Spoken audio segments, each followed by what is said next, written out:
some tips on classroom management. This will help you as you deal with children because they are so wonderful. Number 1, pray. We can start everything with prayer. Prayer is so important because we give God the opportunity to work.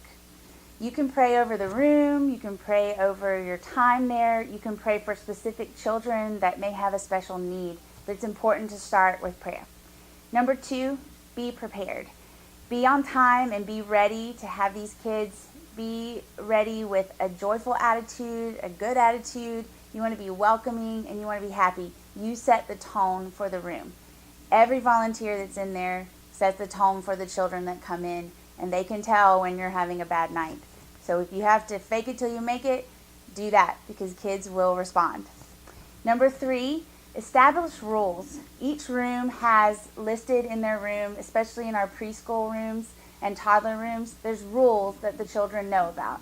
They're very simple and easy to follow. Make sure you know the rules and that you're able to implement them in the classroom. Even as a volunteer, you need to be able to support the teacher that's in there by helping the children to remember what the rules are. For instance, raise your hand before you talk, or don't talk while the adult is talking.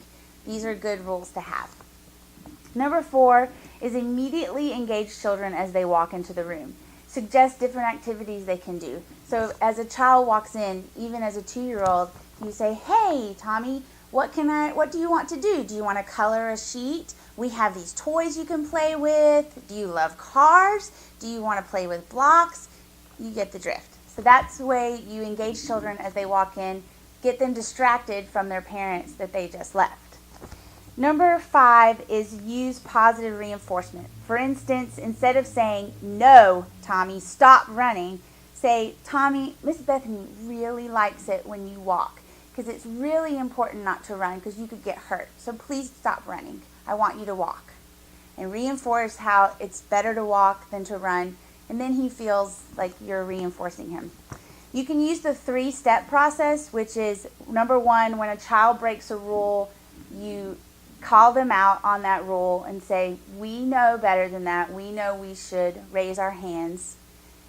And number 2 is if they do it again, you take them separately from the group and you talk with them privately about that issue.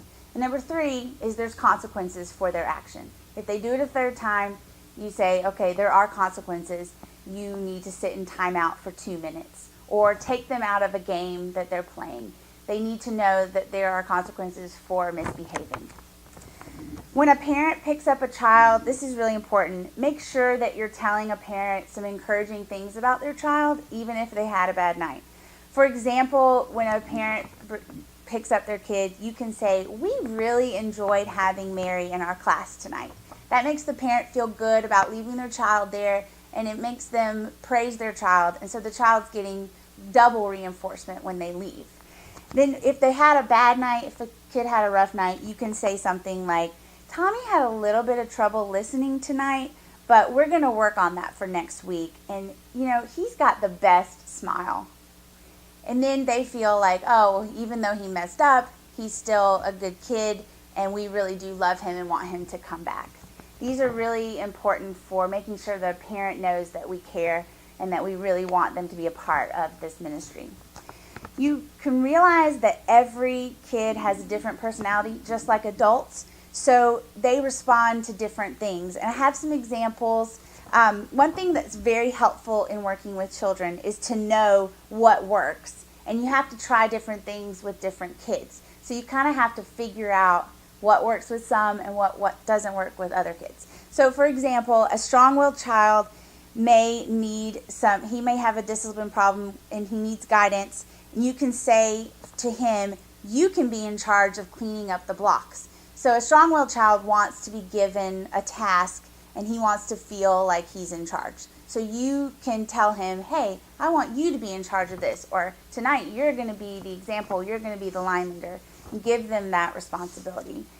Fun-loving children may be busy talking with their friends and they forget the rules, so they usually respond to warm, loving words about something enjoyable. So you might say, "I wonder if we can get our room all cleaned up by the time I count to 10. Then we'll have time to play another game." So you give them a task, but you make it fun. You can also try calm, peace-loving children. They have problems making transitions between the activities. So they respond when you provide warnings and time to respond. For example, in 5 minutes, we'll move on to our Bible story. Perfectionists may have trouble because they get stuck emotionally or can't do something just right. So they usually respond well to encouragement. You can say, I know you're upset that those colors don't match, but it's very detailed drawing. I'm sure your mom will want to hang it up when you get home. So it's reinforcing them, it's telling them they're doing a good job, but it's also saying you need to stop coloring now. It's time to stop. Always have extra activities in mind. I wanted to give you some activities that are good. I will show you these in a second, but I'll read them to you. You can have a coloring contest. Give every child a piece of white paper and say, draw what your house looks like, and then you can choose a winner or have the kids pick a winner. You can play the questions game, which is, what am I? And have them try to guess what you are and ask you questions about who you are. And pick an animal or a place. You can also play the I Spy game in the room. I spy something red, and they all have to try to guess what it is. You can play Duck, Duck, Goose. Kids love that game. Musical chairs. You can read a book to everyone. You can do a puzzle. You pour out the puzzle pieces and say, hey, as fast as you can, put this puzzle together. You can sing a song. If you're musically, you can do that easily. You can also have a dance party where you play some music and have them show you their best dance moves. These are just some examples of ways that you can fill the time if you need to. I think that the most important thing to remember is that you are an adult and you're in charge.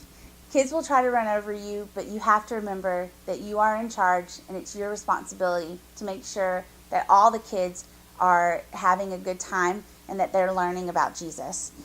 Don't be afraid to apologize if you make a mistake, because nobody's perfect, especially when you work with children.